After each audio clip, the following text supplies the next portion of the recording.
Decimoprimera emisión de Lo Marginal en el Centro, conversamos con el doctor Brasil Acosta Peña, diputado federal del movimiento antorchista.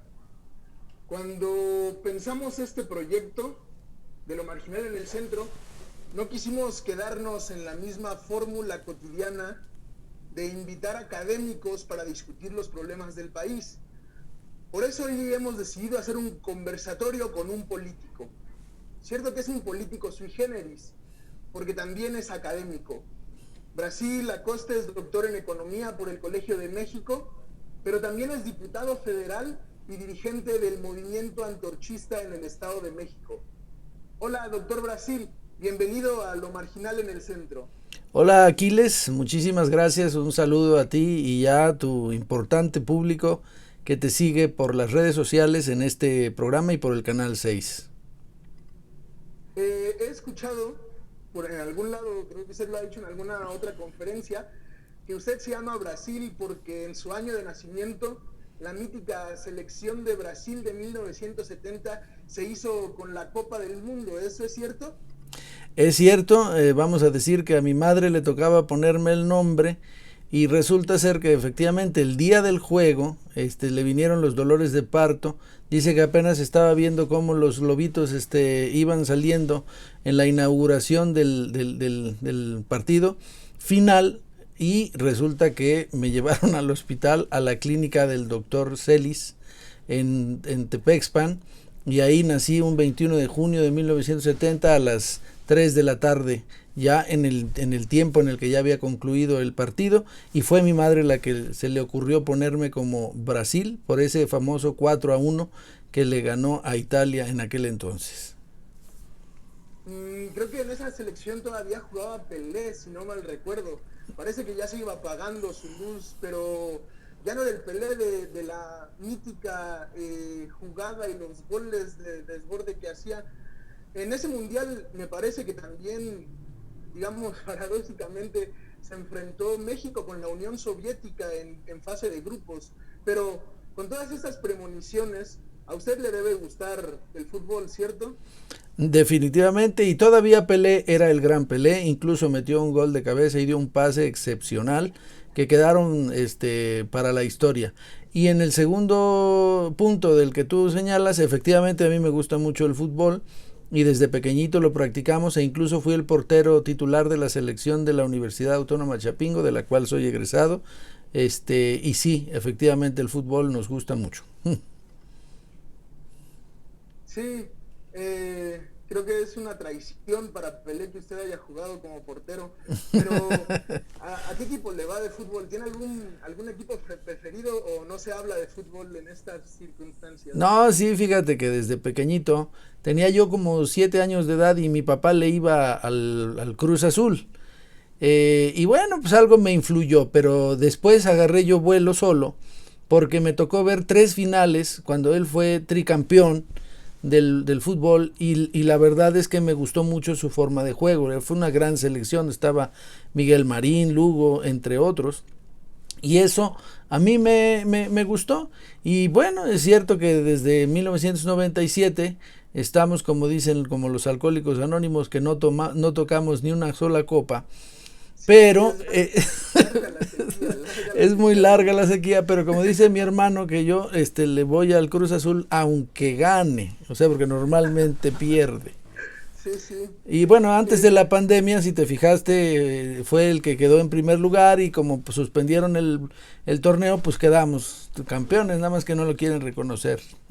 Sí, ya van muchas veces que es campeón sin corona el Cruz Azul, pero ¿tiene algún jugador favorito de fútbol, digamos, en estos temas no tan peliagudos? Pues fíjate que, o sea, sí me gusta el fútbol, pero no soy tan metido en esos temas, en los tiempos que hoy corren. Yo sí respeto y veo jugar a jugadores tan valiosos como Messi, ¿verdad? En su momento, por ejemplo, me gustaba mucho cómo jugaba el Chelito Díaz, si no me equivoco, era un jugador Delgado, un jugador muy bueno, otro que le decían el ruso. pero en los tiempos que modernos hay jóvenes, por ejemplo, como aunque salió del América, pero Lainez es muy buen jugador, por ejemplo, me tocó verlo en la final contra el Cruz Azul, haciendo un buen papel, siendo un muchacho tan joven. En México hay mucho talento, pero que está desperdiciado por no, por estar en el pueblo y porque las políticas de digamos, para descubrir talentos están cerradas para los jóvenes de más escasos recursos. Por eso la organización ha impulsado la Espartaqueada Cultural Nacional, en donde hemos visto destacar gente muy humilde, pero con un talento impresionante. El día que Antorcha gobierne este país, va a destacar por sus deportistas, lo vas a ver, Aquiles. Sí, coincido con usted que a pesar de ser un espectáculo tan bonito, hay en el fútbol mexicano muchos problemas, y quisiéramos que esta entrevista fuera sobre un tema o esta conversación, no me gusta llamarlo entrevista porque estamos en un conversatorio hablando de cosas importantes, y a pesar de la importancia, creo que la salud democrática del país y los tiempos que corren ameritan un análisis de la situación política. Antes de pasar propiamente a la política, me he informado, y creo que usted estudió, si no me fallan los cálculos, en la década de los 90 en la Universidad Nacional Autónoma Chapingo, como ya lo había mencionado. ¿Cómo fue estudiar en Chapingo en esa época?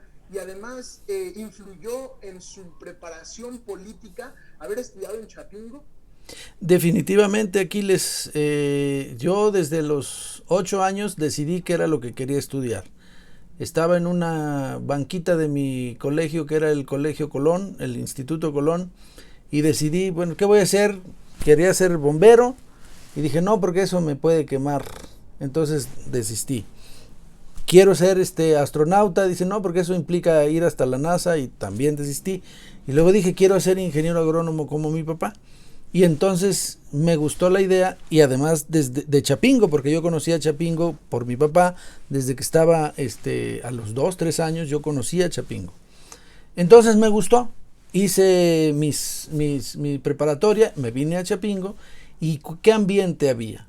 Había un ambiente más o menos de efervescencia social fuerte, de épocas de cambios democráticos. Fue la época en la que Salinas de Gortari se hizo presidente.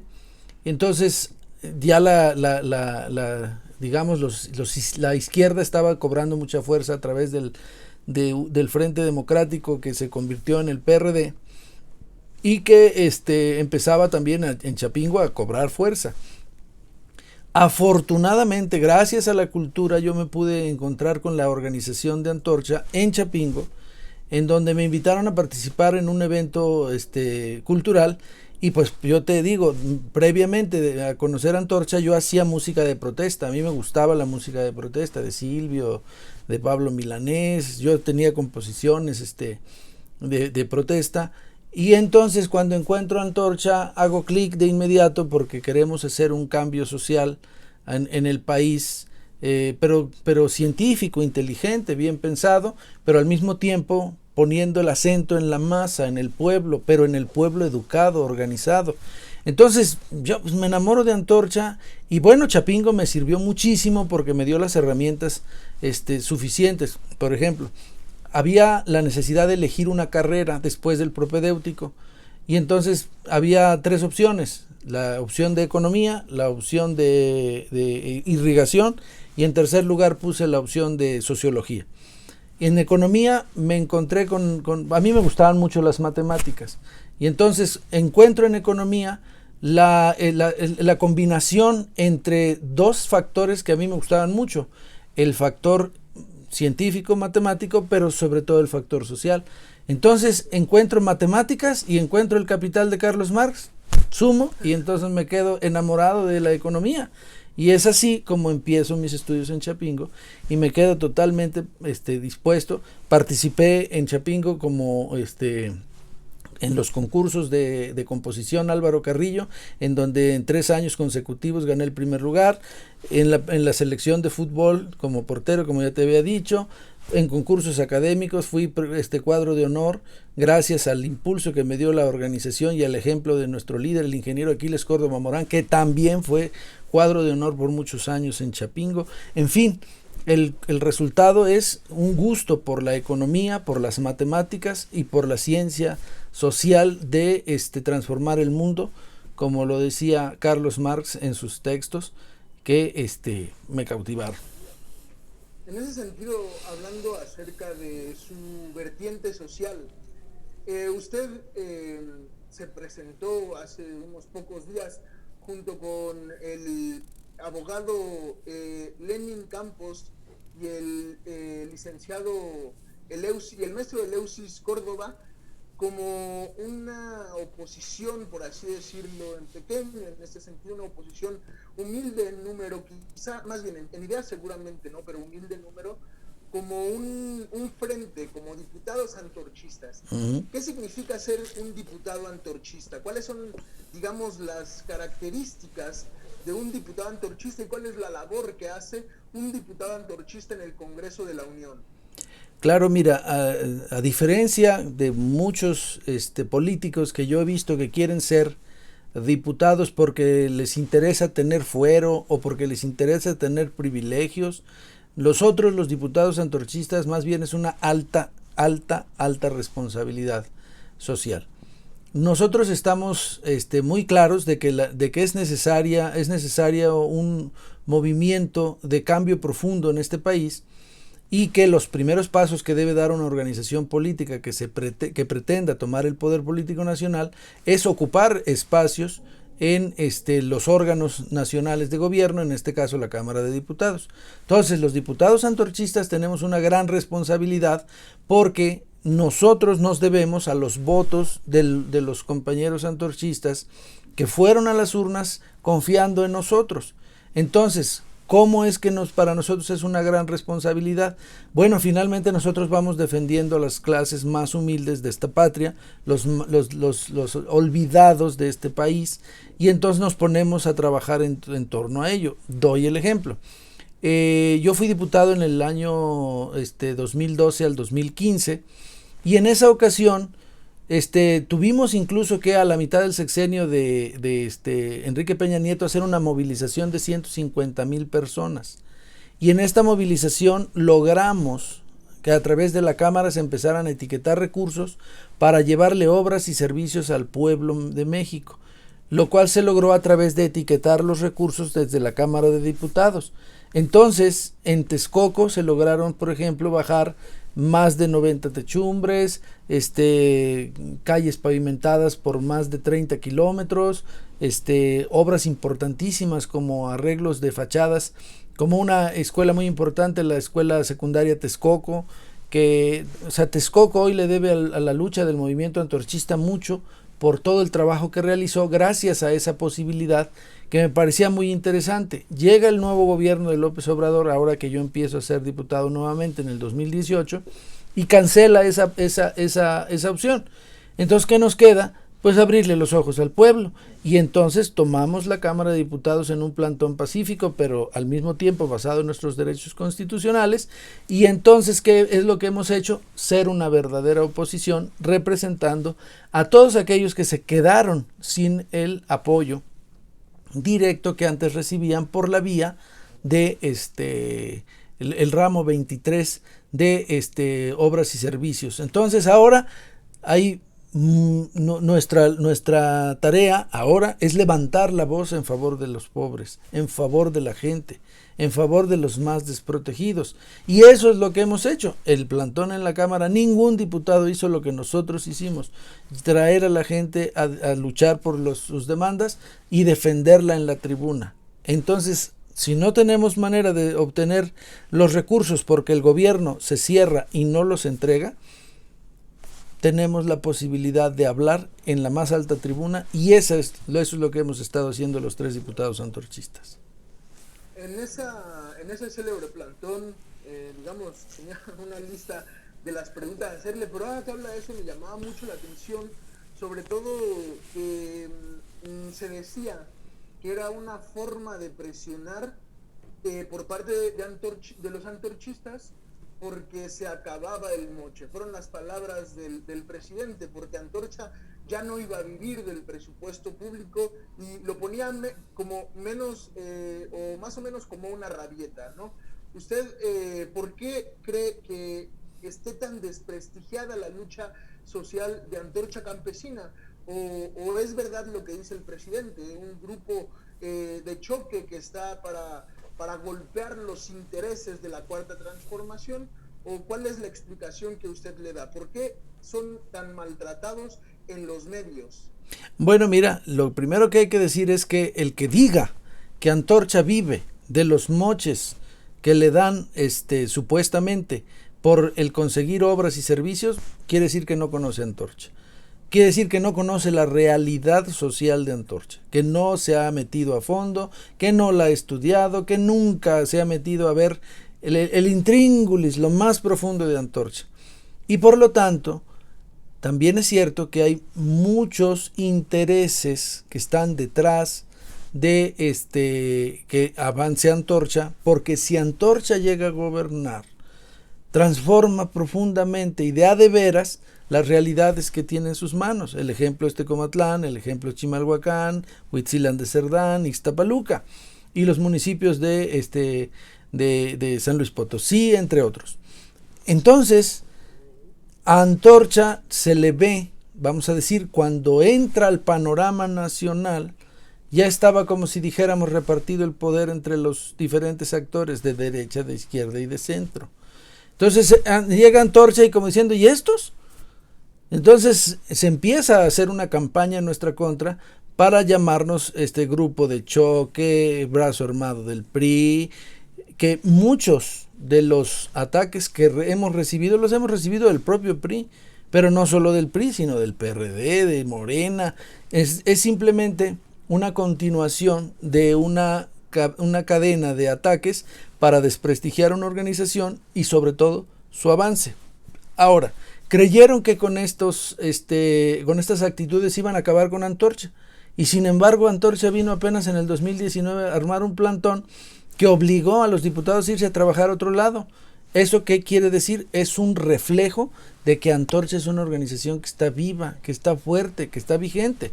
Y vamos a seguir recibiendo ataques hasta del propio presidente. Antes los encubrían, salían en la prensa, pero no decían de dónde venían. Ahora sabemos claramente porque el propio presidente los dice. Pero ya eso demuestra entonces la importancia que tiene Antorcha. Si Antorcha no fuera importante, ni hablarían de ella. Pero ahora somos tan importantes que hasta somos perseguidos políticamente por los diferentes gobiernos de Morena. Y eso es lo que te puedo decir. Sí, es innegable, incluso si usted no simpatiza, usted televidente, con Antorcha, es innegable que se ha convertido en un blanco común en las mañaneras mínimo del presidente Andrés Manuel López Obrador. Creo que no miento si digo que no hay grupo político, ni partido político, ni organización política que haya sido mencionada tantas veces y de forma tan sistemática por el mismo presidente en las mañaneras. Sí hay una sensación, por lo menos a mí me deja esa sensación, de que muchas veces es la organización una especie de chivo expiatorio. Cualquier mal que pasa, cuando estuvo el huachicoleo, Antorcha Campesina, huachicoleros. Cuando está la corrupción, Antorcha Campesina es la corrupta. En ese sentido, ¿cree usted que son el enemigo a vencer por la Cuarta Transformación, o Antorcha es una oposición a la Cuarta Transformación?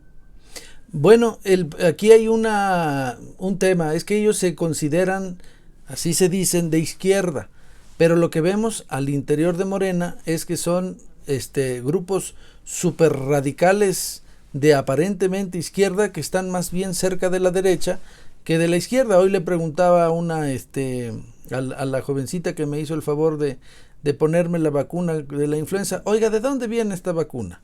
Y la respuesta, de Estados Unidos. O sea que al final de las cuentas, nosotros le estamos comprando las vacunas a los gringos. Y bueno, pues se supone que si eres un país de izquierda, pues te vas a ir con los de izquierda, vas a ir con Rusia, vas a ir con China, vas a ir con Cuba. No, con Estados Unidos.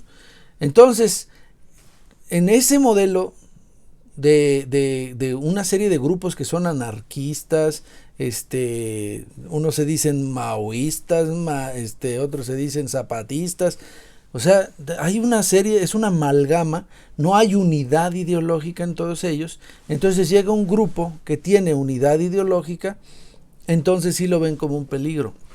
Sí lo ven como un peligro para sus propios intereses de grupo, para sus propios intereses de partido, y entonces no nos ven bien y nos atacan. Los morenistas no nos quieren, los morenistas o sea, usan ahora las tribunas nacionales, pero al final de las cuentas reflejan su falta de cientificidad en el conocimiento de los movimientos. Ellos creen que porque tuvieron 36 millones de votos ya son la oposición y son el movimiento histórico, pero no es así. Se conjuntaron varias cosas, muchas cosas, pero en el fondo, lo que yo no veo en esto, o sea, el denominador común es que ellos no veo que tengan al pueblo de su lado. Le están dando dinero a la gente y creen que con eso es suficiente. El PRI le dio mucho dinero a la gente cuando gobernó en la vez pasada y votaron en contra de ellos. Eso le va a pasar a Morena porque no está resolviendo los problemas esenciales del pueblo.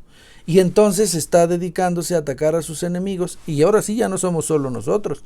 A todos los que son sus enemigos, al Reforma le dice pasquín inmundo, a los de la derecha les dice conservadores, o sea, denostar, pero eso se desgasta si no das resultados. Y eso es lo que está pasando en México, Aquiles.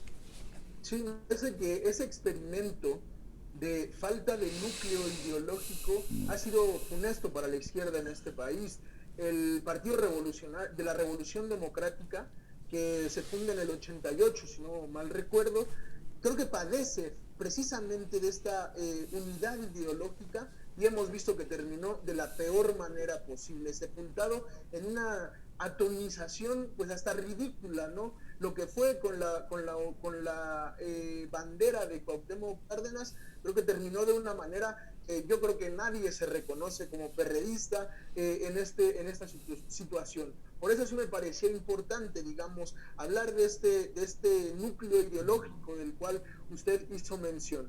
Es el momento oportuno para invitar a un político a lo marginal en el centro, precisamente porque el doctor Brasil estuvo en la discusión, estuvo de primera mano en la votación por la discusión, vamos a decirlo hasta hoy, de la exención de los fideicomisos, que hace algunas horas se ha aprobado con 242 votos a favor.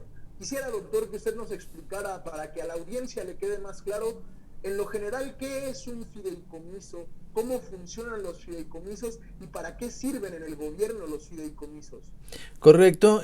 Primero te informo que sigo en la Cámara de Diputados. Esto todavía no termina. Hasta ahorita no se ha extinguido por ley, ningún fideicomiso, porque se reservaron todos los artículos relativos a la ley, al dictamen que quieren, en el que quieren extinguirlos, y estamos en la discusión de esas reservas hasta que termine. Yo creo que en la madrugada, o si no se hace un receso y sigue mañana, el punto va para largo. Pero lo que es un fideicomiso es de la palabra fe y comisión de fe, es decir, agarrar un recurso y dejarlo en una figura como a manera de apartado, para que pase lo que pase, no dejes de tener dinero para la realización de un determinado fin. Por poner el ejemplo, las madres de familia tienen que pagar la renta, y pues la renta la tienen que pagar. Entonces lo que hacen es apartar en un cajoncito, es decir, en un fideicomiso, el dinero para la renta, para que pues, el día de mañana, que pase lo que pase, aquí está para la renta, ¿no? Y tengas el dinero.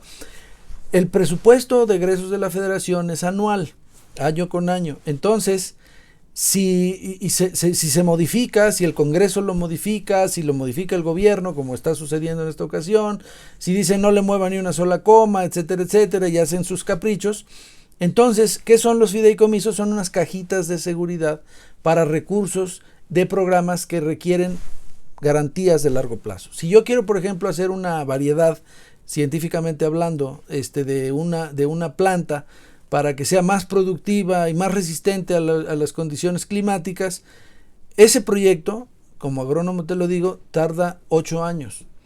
Entonces, para que yo le pueda garantizar recursos, necesito un fideicomiso para que allí se reserve ese recurso, y aunque haya crisis, o aunque haya problemas, o aunque el presidente se le ocurra lo que se le ocurra, el fideicomiso garantiza que haya recursos para esa investigación de 8 años. Pues esos son los fideicomisos. Para eso sirven, para garantizarle recursos. Por ejemplo, el Fonden.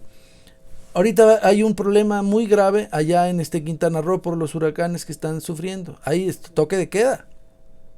Sí. Quítale los recursos del Fonden y entonces en este año presupuestal no guardaste nada porque todo está etiquetado para todo.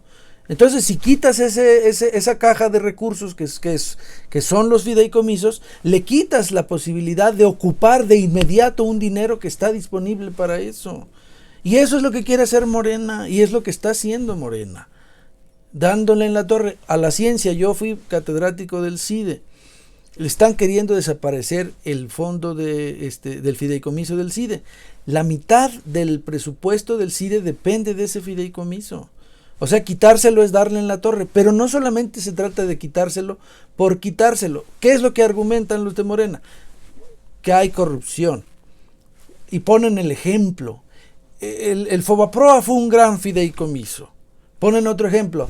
La Estela de Luz fue un gran fideicomiso. Obras relativas a la corrupción, o sea, que muestran la corrupción. Pues yo te aclaro que el segundo piso de López Obrador fue hecho con un fideicomiso. Entonces, ¿son buenos o son malos? Y además, ¿qué relación tiene? Dicen que es por corrupción. ¿Qué relación tiene el fideicomiso de la Estela de Luz con el fideicomiso del CIDE? Si en el fideicomiso de la Estela de Luz o el del segundo piso hubo actos de corrupción, por eso hay actos de corrupción en el fideicomiso del CIDE, ¿eso lo demuestra? Pues no. ¿Sabes qué dicen los morenistas? Nosotros tenemos la percepción de que hay corrupción y con eso basta. No. Como dijo don Porfirio Muñoz Ledo, qué manera de legislar. No digo lo que dijo antes, pero qué manera de legislar. Entonces, ese es el problema. Que tampoco la correlación de fuerzas dentro de la Cámara, como lo hablábamos anteriormente, es tan favorable para, digamos, el núcleo duro de Morena. Hemos visto que 242 de 500 diputados, en ese sentido, no parece que revelen esos 30 y tantos millones de votos con los que llegó al poder. A lo que me refiero es que parece que no está, o no es una demanda que sea tan popular. No es una demanda que tenga tanto apoyo por parte de la gente, y que tampoco los diputados morenistas. Creí ver hace rato que no todos los diputados morenistas aprobaron los fideicomisos. El secretario de Cultura, Sergio Mayer, por ejemplo, no aprobó o votó en contra de esta propuesta.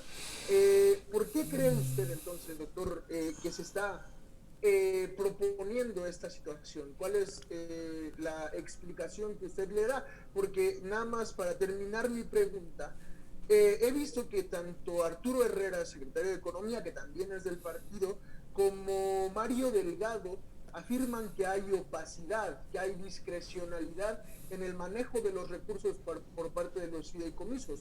Yo creo que debe quedar muy claro, o es por la pandemia y por la urgencia de la pandemia, o es porque hay corrupción dentro de los fideicomisos. Pero ¿qué manera, digamos, sería más transparente para asignar esos recursos? Me parece que esta propuesta de asignarlos directamente, como decía Arturo Herrera, no es tan satisfactorio. Por lo menos tiene algunos puntos que no se resuelven de manera directa con esta asignación que proponía Arturo Herrera. Pero ¿cómo lo ve usted, doctor?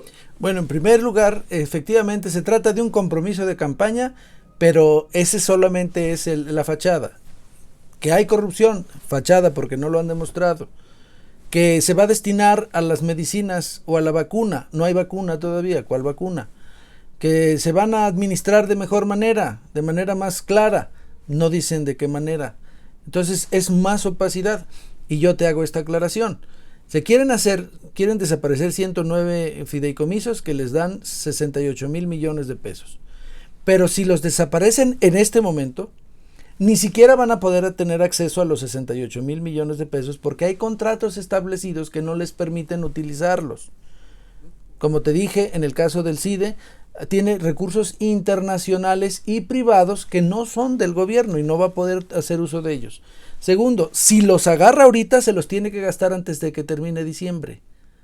Entonces, ya no van a garantizar proyectos de largo plazo y le van a dar en la torre a la ciencia. Tercera consideración. O sea, sí se trata, al final de las cuentas, de un problema financiero que tiene Morena por sus malas decisiones. Ya se gastó los fondos de estabilización. Hay una crisis del 10% de caída del PIB en todo el año. Entonces no hay ingresos petroleros suficientes, no están llegando al planteamiento de producción de barriles que se habían proyectado. Entonces no tienen dinero. El fondo del tema es que no tienen dinero, pero sí tienen elecciones en el 2021. Entonces, ¿qué están haciendo? Agarrar de donde sea. Y el siguiente año, ya que no haya fideicomisos, ya que no haya los fondos de estabilización, ¿qué siguen? Las afores de la gente que ha estado ahorrando a lo largo de toda su vida. Y si se acaban las afores, ¿qué sigue? Las reservas del Banco de México. Y luego, pues adiós México, adiós país.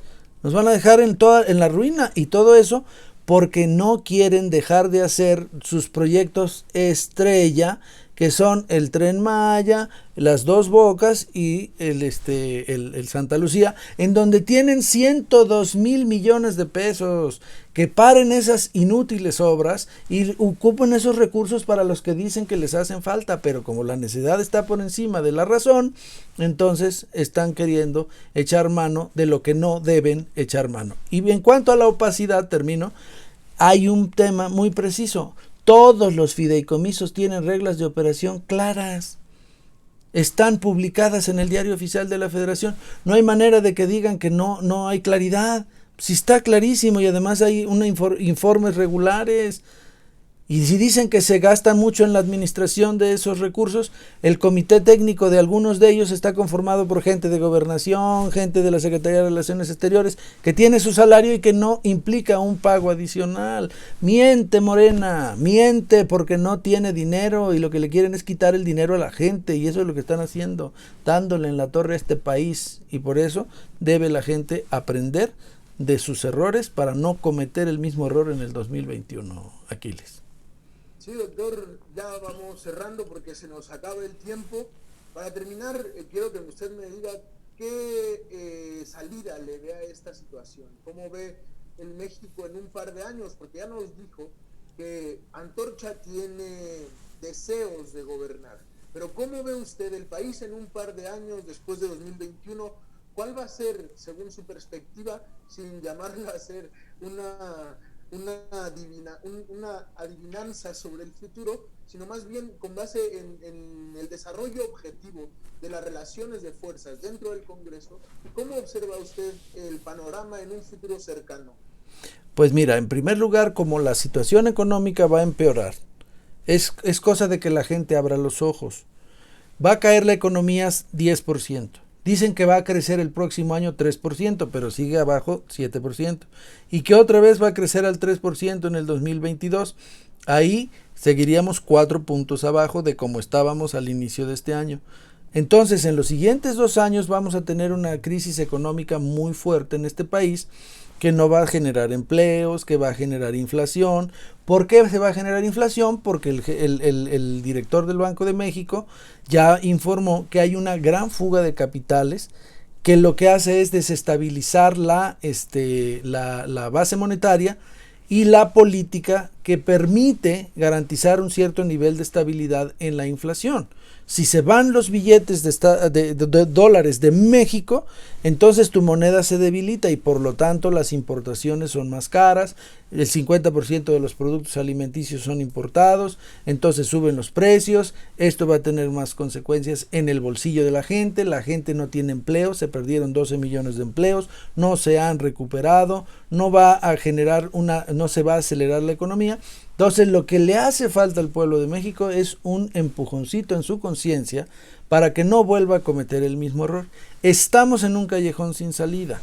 Ahorita Morena tiene la mayoría y está haciendo desastres del país, dándole en la torre al país. Entonces, eso lo permitió el voto popular. Eso lo permitió el voto popular. Cierto enojo visceral. Ahora toca darse cuenta del error. Muchos me han dicho a mí, yo voté por Morena pero me equivoqué. Yo voté por Morena pero me equivoqué. Y así lo dicen. Entonces yo les digo a todos los que dicen eso, que recapaciten efectivamente y que en el 2021 tengamos un Congreso más plural, que no le den la torre al país y que no le dé la manga ancha para destruir, sino que se le pueda corregir la plana al gobierno de Morena, que hasta ahorita está dejando al país en la ruina. ¿Qué espero yo? Que haya una mejor composición del Congreso. ¿Y eso de qué depende? De que los mexicanos abran los ojos, se organicen y vayan en la elección a votar, pero no por lo que hoy está dejando al país en el atraso, que es la cuarta transformación. Muchas gracias, doctor, por su presencia y por su participación en este conversatorio. Creo que la crisis que se avecina ya no es simplemente un mal deseo, sino que se ve que viene y que viene fuerte. Ojalá y no impacte tan feo en el bolsillo de los mexicanos y ojalá tampoco impacte en las finanzas del país. No vaya a ser que el gobierno se tenga que ver en la encrucijada de poner impuestos a las ventanas o a las mascotas. Eso no sería muy juarista por parte del presidente. Bienvenidos y bienvenido, doctor Brasil, muchas gracias a todos los que nos escucharon. Esto fue Lo Marginal en el Centro. Ojalá podamos, doctor, vernos en otra ocasión. Con mucho gusto. Ojalá nos sigan viendo los espectadores en su pantalla los martes a las 9 de la noche semanalmente. Muchas gracias, doctor. Muchas gracias, hasta luego y un saludo a ti y a todo tu auditorio.